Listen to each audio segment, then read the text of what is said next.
और आखिरकार वो शादी से मना कर देते हैं। बस यही वो पहली बार जॉर्ज कुट्टी को एहसास होता है कि वरुण का केस अभी खत्म नहीं हुआ है। कोई है जो जानबूझकर उसके परिवार की खुशियां बर्बाद करना चाहता है। और अब जॉर्ज कुट्टी के दिमाग में सिर्फ एक ही सवाल घूम रहा होता है कि आखिर वो इंसान है कौन। अब अगले सीन में जोश नाम के एक शख्स को उसके सामने देखते हैं। वही जोश जिसने पार्ट 2 में उस रात जॉर्ज कुट्टी को वरुण की बॉडी छिपाते हुए देखा था। और याद है ना, उसकी गवाही की वजह से केस दोबारा खुला था। अब इतने सालों बाद उसका परिवार अचानक जॉर्ज कुट्टी के सामने खड़ा था और यहीं से कहानी एक बार फिर बहुत खतरनाक मोड़ लेती है।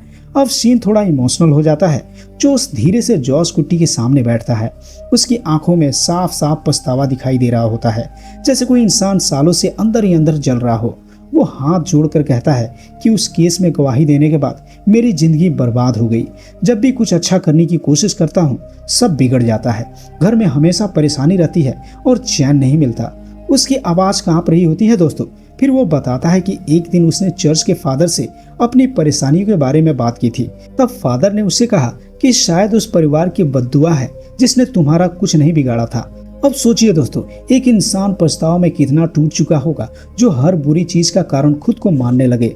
जो उस बार बार जॉर्ज कुट्टी से माफी मांगने लगता है, लेकिन यहाँ जॉर्ज कुट्टी फिर वही करता है जो उसे बाकी लोगों से अलग बनाता है।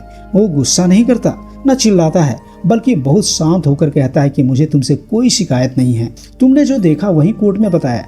और वैसे भी आखिर में कोर्ट ने साफ साफ कह दिया कि हमारा उस मर्डर से कोई लेना देना नहीं है। सोचिए दोस्तों, जिस इंसान ने कभी उसके खिलाफ कोर्ट में गवाही दी थी, आज उसी के साथ जॉर्ज कुट्टी इंसानियत से पेश आ रहा होता है और यही चीज उसके बाकी लोगों से अलग बनाती है।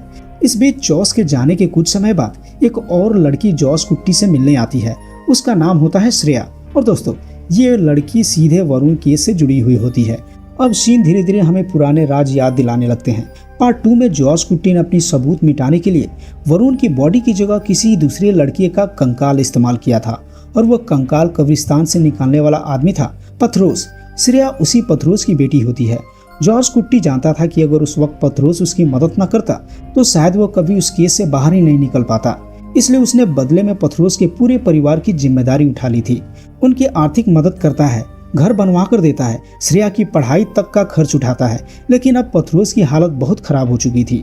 वो ज्यादातर समय बिस्तर पे ही पड़ा रहता है और श्रेया अपनी शादी की खबर देने आई होती है। वो भावुक होकर कहती है कि आज हमारा परिवार जो भी है सिर्फ आपकी वजह से है। लेकिन जॉर्ज कुट्टी तुरंत उसे रोक देता है। वो कहता है कि तुम्हारे परिवार ने जो मदद की थी उसके सामने मैंने कुछ भी नहीं किया।